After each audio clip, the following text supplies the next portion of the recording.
I think about tech debt as a reality of the business, right? Like, and the question, I think the question we need to ask ourselves, like, how do you optimize it, right? Like, how do you practically optimize it? So what I tell my team as a rule of thumb is like, hey, think about spending 30% of your sprint capacity against proactive technical maintenance, right? Like proactive technical excellence, proactive bug and support related activities. And when you do that, you don't find yourself in a spot where you're looking at like a 6-month and year-long project, where you stop slowing down the business. Welcome to the Ecommerce Toolbox, Expert Perspectives, a podcast by Noibu, where we explore the elite strategies and cutting-edge insights with our expert guests. Get ready to propel your e-commerce business to the next level. Welcome to another episode of the Ecommerce Toolbox, Expert's Perspective. Joining us today, we have Rohit Nathany. Rohit will introduce himself in a second, but Rohit is the Chief Product and Chief Technical Officer for Mejuri, a leading online retailer for luxury jewelry. So welcome, Rohit. Really excited to have you on the show. Thanks, Kailin. Nice to be here. Awesome. Well, I always like to start off by learning a bit about your career journey. Obviously, I was doing research ahead of time. I saw that you worked a little bit at HelloFresh and a couple of different other brands. So why don't you tell us in your own words your career journey and how you ended up in a top executive role at Mejuri? Yeah, absolutely. I've experimented a lot with my career over the last 20 years, and the first 15 years were very non-linear, to say the least. I started way back as a software engineer. Very quickly moved into starting and running my own manufacturing company. It scaled really fast, and within 2 years, we were doing close to, I believe, $5 million in sales, 10 products, 50 plus suppliers. A great learning experience. And but when it did work out well, moved to the US, did my MBA, and joined Amazon right after, where I ended up spending actually 4+ years at Amazon, where I got lucky and ended up in a couple of high visibility projects and a bunch of things, man, right? Like from managing a category P&L in Amazon Fresh to actually building a new business unit from scratch, which is multi-million-dollar function at Amazon now. So 4 years later, found myself in a comfort zone, ended up in a startup world, and then have aligned myself with product and engineering functions ever since.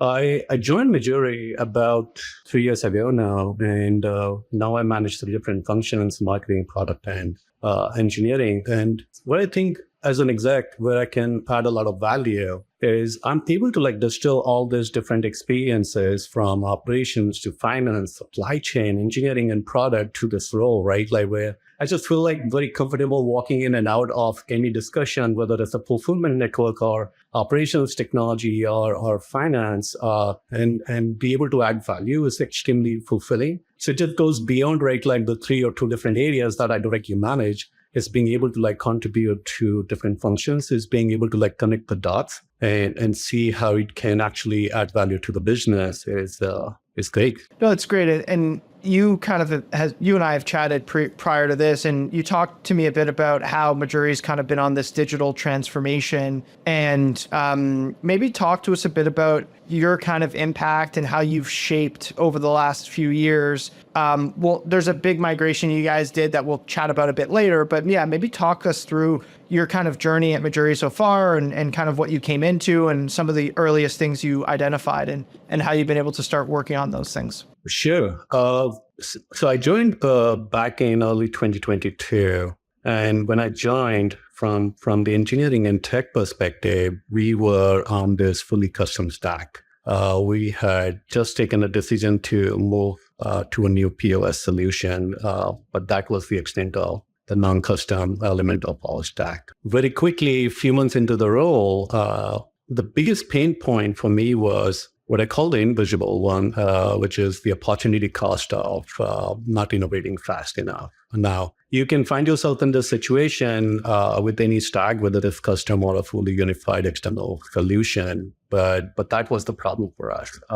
Now, I saw it manifest in many different ways, whether how we were spending disproportionate amount of time maintaining the stack, like troubleshooting bugs, talking about feasibility of an idea, instead of actually innovating, instead of actually testing and running multiple tests, right? Like every sprint. And I can still recall like countless instances where we had to kill an idea just because like it wasn't possible to deliver in a certain time frame with the stack. So when I think about the speed of innovation, that's what I'm referring to. And philosophically, as a brand, right, we're not in the business of building a tech product, right? We're in the business of growing the business and innovating on behalf of the customers.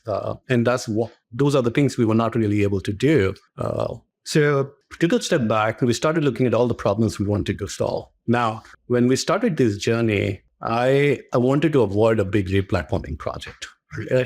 You don't want to get your team stuck in like a year-long or a long-term project because of the opportunity cost of not doing something else. But once we started like looking under the hood, it was very clear even a refactor would require like a long-term commitment here. So once we knew that hey, we need to invest time to create a new baseline for us, it just came down to finding the best way to do so. And that's when we had a very clearly laid out set of problem statements where we wanted to be.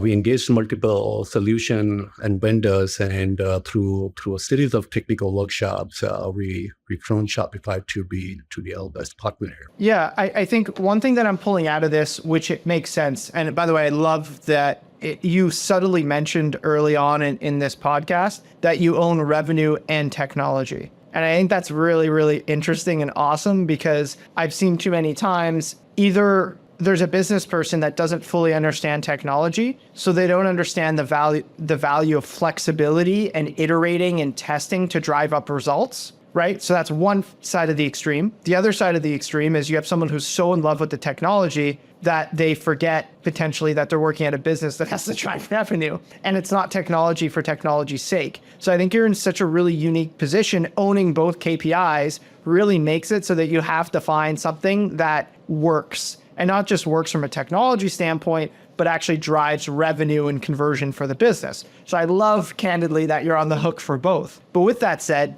you kind of called out that when you first came into the role, there was things you guys wanted to do to drive business results that the technology wasn't flexible enough to enable you to do. Yep. Correct? 100%. So yeah. Now that you guys have kind of moved to, we could just talk about this now. You guys have just recently launched, it was a pretty public launch on hydrogen and oxygen framework. You moved your POSs over to Shopify, and basically now you have a very customized front end, and you've built it on the Shopify infrastructure.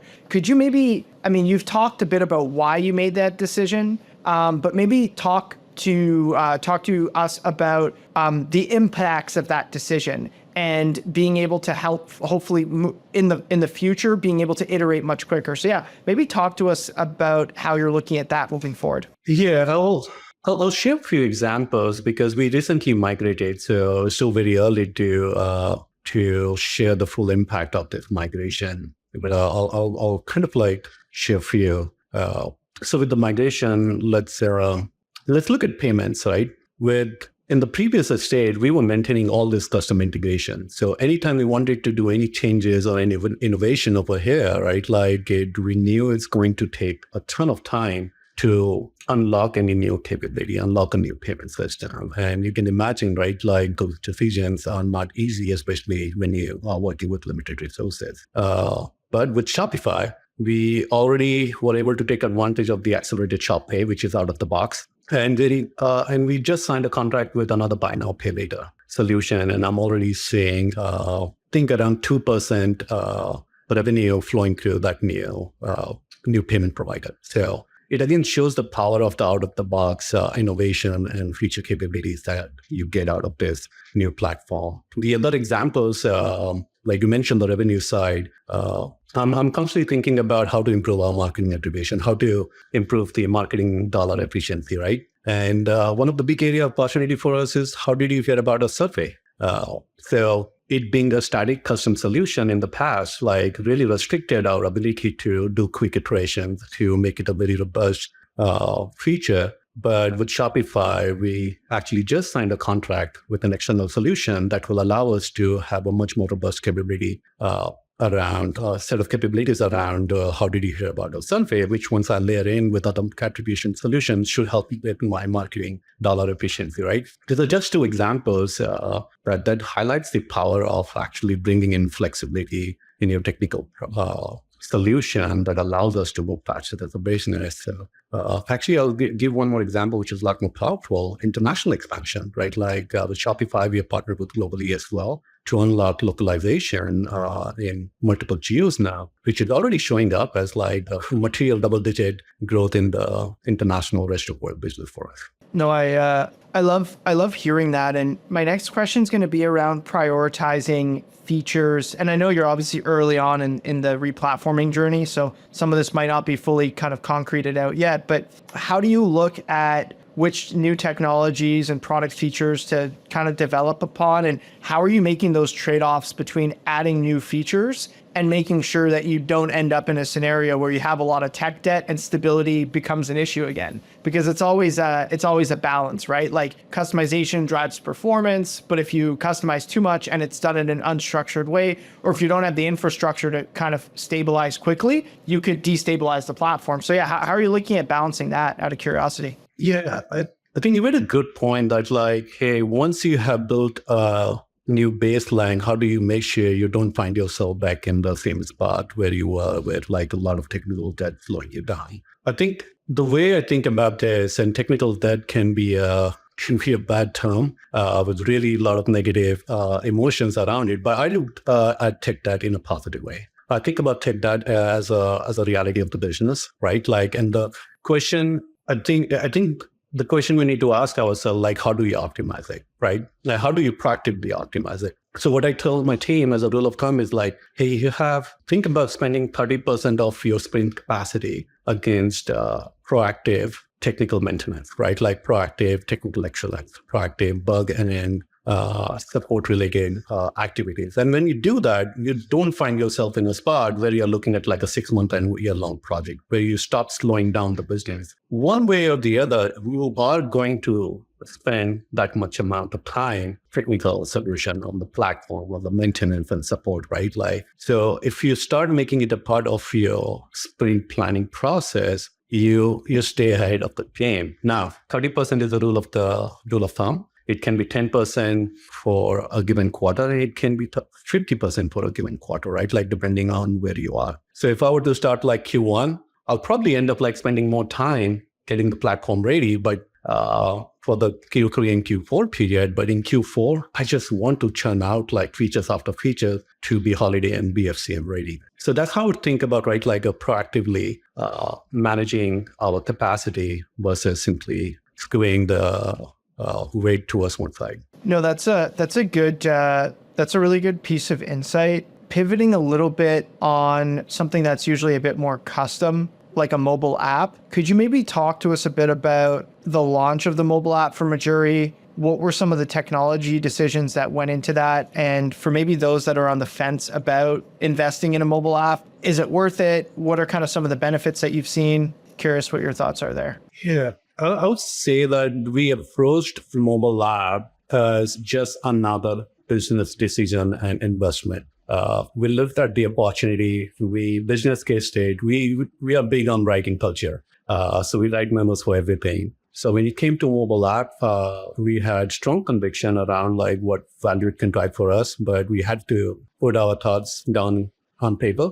We had to business case it. And once we started looking at the data from primary research, from secondary research that we had, like the opportunity was right in front of us. So at that point, it just became an exercise of investment and then execution. So what the highlights for us were, one, the community. And that was one of the actually really fascinating piece for me after joining Mejuri was like how much our customers love Mejuri, our brand, and how strong that community was. So once I started learning more about the customer insights, once I started seeing the data around like repurchase rate and the customer lifetime value, it was very clear that like I needed a solution that actually can help us get closer to all our customers, can help me prioritize values and features that they care about more, right? And then in parallel, we are launching so many different stores, so getting even close to our customers. We are launching new services and experiences. We launched our membership and loyalty program. So outside of the business case and just another shopping channel, like app, to me, for us, it became a delivery mechanism for those values to all our customers, right? Like for offering personalization of product recommendation, for offering a platform where you can manage your piercing appointment or the service appointment in the stores. So when we started layering in the loyalty, the membership component, like the answer was really obvious for us. And of course, all the research data around mobile app like showed like a give us strong signals on the strength of the channel itself. Since the launch, we have seen really strong performance as expected from all our customers, which is reflected in repurchase rate, AOV. So really strong signal, and happy that we took that. So how does this tie into the membership program as well? Like, are they one and the same? Was their membership program launched before? And really a way to augment the membership program was the mobile app. And then do you want to maybe touch on the stack? Like, were you using something that was a bit more out of the box, like a tap card, or did you guys make it natively yourself? I'm curious, like how you actually approached it. I think I get the business part of it, like, hey, like business case, but I'm curious to maybe dive in more on the technical side. Sure. So the part of the business casing was actually the assessment of like, how do we want to do this? And we had strong conviction that like, this is a channel we want to invest in. So we wanted to lay down the technical foundation in the right way. We never looked at external solution, and we knew at that point that we wanted to go with a custom option. Then the choice came down to like building a native app versus React Native. And on React Native, the answer was very clear to us to be able to like cross-train our existing team so that we are able to like share the same resources as needed and flex up and down. That's kind of like what was the driving factor over there in those early days on the technical side. With respect to the membership program and the loyalty program, to your point, we looked at it as just another value prop for our existing customers. We looked at it as a way to elevate our existing customer experience. Some of the most desired and most used features on the app is a For You tab, like where we are able to personalize the product recommendation based on the shopping behavior, based on the preferences that we have provided to us. And that's kind of like why we are seeing like strong engagement with the app as well. I can't get into the details of the specific roadmap, but some of the obvious things that I see in the near future example would be augmented reality and virtual try-on, right? Like those are the obvious innovation that we want to go behind and make it easier for our users to actually try the products, no matter where they are. So I do see this as like a value add to our existing customers as a part of our membership perk. And then on the technical side, like as I mentioned, we wanted to own our own destiny here. I love it. And you said you basically went React on the app as well, right? React Native. I mean, it makes sense. You guys, obviously your front end is React now, so you want to have shared resources. Makes a ton of sense. Question for you. When you look at being able to find a good balance, correct me if I'm wrong, but a lot of your resources are in-house, meaning you have your own line managers and your own engineers that work in-house. Maybe talk to us a bit about that decision over kind of going from SI to SI and maybe leaning in on SIs. Yeah, curious about what the thought behind that was and what the business case was. So if I heard your question correctly, it's more about why do we have an internal engineering team and not why we are continuing with that. Exactly. Like why not SI, right? Like when I look at our customer base, I think 65% 5% of our ARR, of our revenue, has an SI, like attached with in some capacity, from SMB to enterprise, right? You think Carrefour, Right. they're the top 10 retailer in the world online, and they're using a systems integrator, right? Don't get me wrong, they have a CTO, but like the actual hands-on keyboards are happening offshore or with an SI. I'm curious your philosophy on that and maybe why you felt like it was the right decision for Mejuri. Yeah, let's see how to rephrase this, because I won't say the decision was mine to start with, but the decision to maintain it this way is definitely mine, right? So when Mejuri started, there were no great solution back in those days, and they started with a custom stack, and it really helped the business scale really fast in the early days because they were able to like quickly run with new ideas, the features, and grow the business over time. What I talked about as the opportunity cost of the stack I inherited was due to the lack of proactive maintenance, right? And then of course the idea behind headcount, those were the factors as well. But what was really beautiful about that setup was having that technical team culture in the company, right? So I think about this as a combination of art and science to elevate everything together. So having that in-house tech culture was priceless for me. And I don't think you can get that when you're working with the system integrator, right? Like there's no way you're going to have that culture. So when we made this decision to migrate to Shopify, I wanted to make sure that we preserve that. Like we strike a balance of build and buy and not go from 100% build to 100% buy. So I never think the answers are in the extreme. It's somewhere in the middle. And we were uniquely positioned because I was not starting from scratch. I was not starting from zero when it comes to building that tech culture, building an engineering team. I already had it. And the question was like, how do we optimize our team and maintain that going forward, which makes sense for us as the business. And the culture played a big role. And I see that's what I see as one of the biggest difference when I think about like having an in-house tech team versus working completely with system integrators. And I also did some analysis talking with other brands purely on the data side. Like, and when I look at, let's say, payroll or cost as a percentage of revenue, it is very clear that like it's much better much better to have the kind of like team structure we have here versus working externally. There's a lot more cost to the business that sometimes we don't see. It makes sense. And I think if I could describe and tell me if you think if I'm speaking incorrectly here, but it sounds like your approach, which makes sense, is you don't want anybody on your team to reinvent the wheel. And a good example of that is like a PayPal integration. Like PayPal integrations are standard. They need to allow people to use PayPal on the website. And your team building like a clever custom solution is effectively a rebuilding the wheel situation, right? Yeah. But on the other side, you want your team to be able to control the design, look, feel, and a lot of the experience of the car, right? So let's not spend our engineering resources rebuilding the carburetor or the wheels. Let's use that out of the box and invest our resources in design and things that can kind of make the car go faster, if that makes sense in that analogy. Yeah, I'm curious, precisely. Is that more or less how you're thinking about it? Yeah, precisely. Like what makes us unique, right? Like even with Shopify, we know there are certain capabilities that we have, which makes us very distinct. Just to give you an example, if you go to our website, you can order a product that is not currently in stock, but there's an urban PO against it. So you can order a back-ordered product, for example. Now, this is a custom solution for us, right? Like, and these are the areas where I would just call them like distinctly Mejuri, where we can actually level up. So to your point, let's not spend time doing things that have already been done before that like Shopify, for example, is great at. Let's focus on things which will actually make us level it up even further.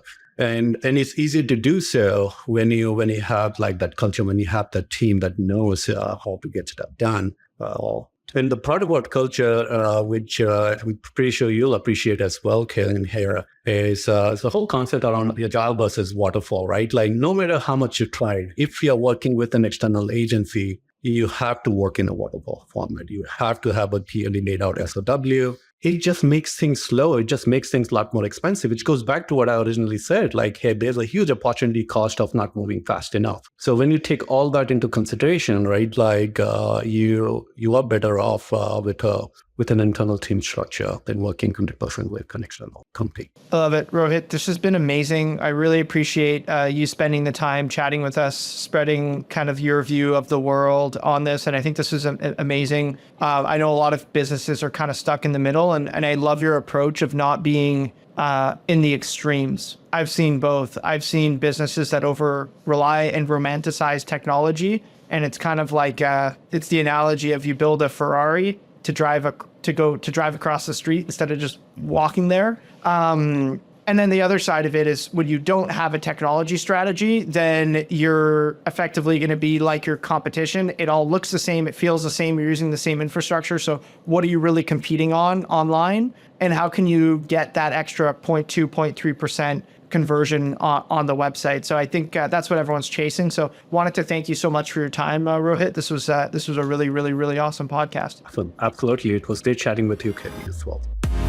The E-commerce Toolbox Expert Perspectives is brought to you by Noibu.